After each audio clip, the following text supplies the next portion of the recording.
pour en finir, si je puis dire, avec mon témoignage personnel, je voudrais ajouter ceci. Quand j'étais en études à Fribourg, chez les Dominicains,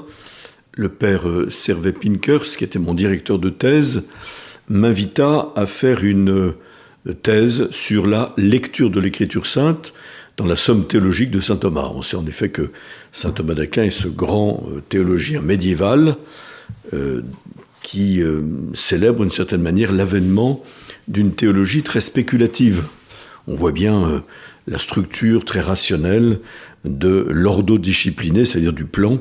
qui préside à cette somme de théologie qui veut être une grande synthèse de la doctrine chrétienne, donc telle qu'on pouvait les trouver chez les docteurs du Moyen-Âge. Et ce qui était intéressant, c'est que le père Pinkers, qui avait beaucoup travaillé sur les sources de la théologie de saint Thomas, et qui avait bien perçu, comme d'autres théologiens de son temps, comme le père Chenu, un célèbre dominicain, avait bien perçu que l'horizon de la théologie de saint Thomas d'Aquin, c'était l'Écriture sainte et les pères de l'Église. Voilà pourquoi il m'invitait à faire une thèse sur la lecture de l'Écriture sainte par saint Thomas dans la Somme théologique de saint Thomas, encore une fois, une somme qui apparaît très spéculative.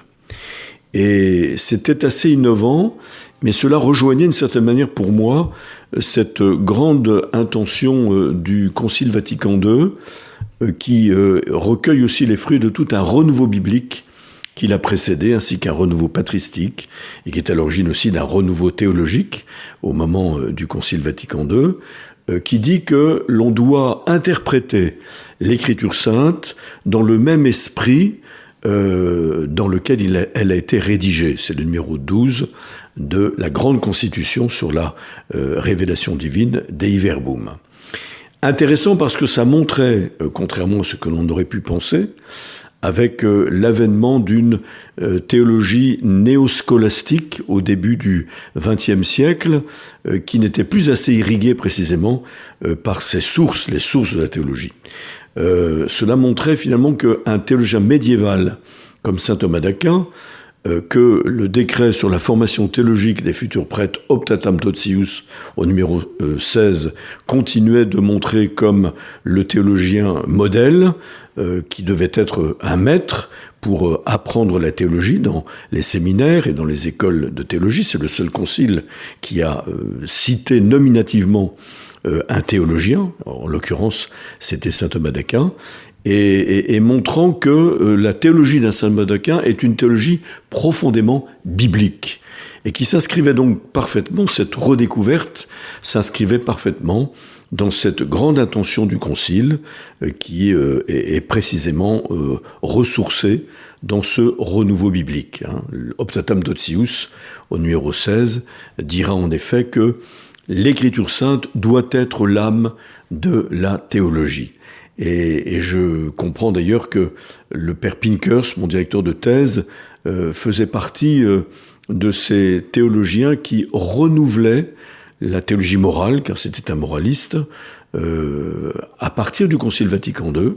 en insistant toujours plus sur les sources bibliques et patristiques de la théologie catholique.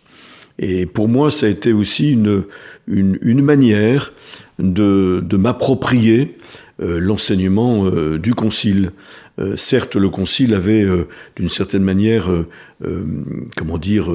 recommandé la méthode historico-critique pour mieux comprendre l'Écriture sainte, mais aussi nous avait protégés de ses excès par trop rationalisants, et en montrant qu'on ne pouvait pas aborder l'interprétation de l'Écriture en dehors d'une herméneutique de la foi pour qu'elle soit vraiment la source et le fondement d'une théologie, y compris d'une théologie spéculative.